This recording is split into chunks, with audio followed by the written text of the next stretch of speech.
दोपहर होटल के बाहर ओल्ड हो ने पुलिस को जिस व्यक्ति को ढूंढने के लिए बुलाया था वह उसका दोस्त नहीं बल्कि यह देफा था।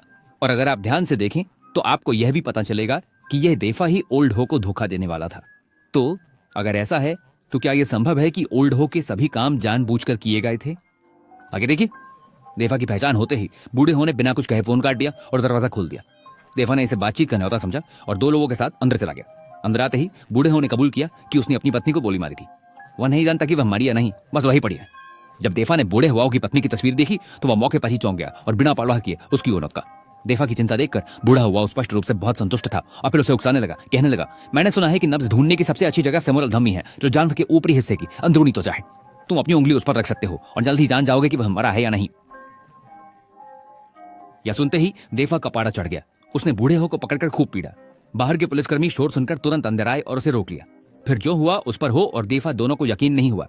एम्बुलेंस कर्मी अंदर आए, जांच की और बताया कि व्यक्ति जीवित है। फिर तुरंत बचाव कार्य शुरू कर दिया।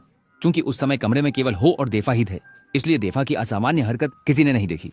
सहकर्मियों ने सोचा कि उसने ही सही समय पर हो को काबू किया था और उसकी खूब तारीफ की।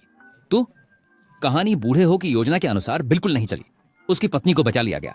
हालांकि वह मरी नहीं लेकिन होश में भी नहीं आई, तो उस पर हत्या के प्रयास का आरोप लगा। सामान्य तौर पर घटनास्थल की स्थिति स्पष्ट थी। हत्या का हथियार भी मिल गया था और बूढ़े होने भी सही पहचान की थी। इस मामले में अब कोई विसंगति नहीं हो सकती थी। बस एक प्रक्रिया का पालन करना था और बूढ़े हो को दोषी ठहराना था। लेकिन चीजें इतनी सरल कैसे हो सकती थी? दूसरी ओर 97% दोष सिद्ध दर वाले मशहूर वकील विली को एक बड़े लॉ फर्म से चैरिटी गाला में आने का न्योता मिला। विली जानता था कि यह उसका मौका है।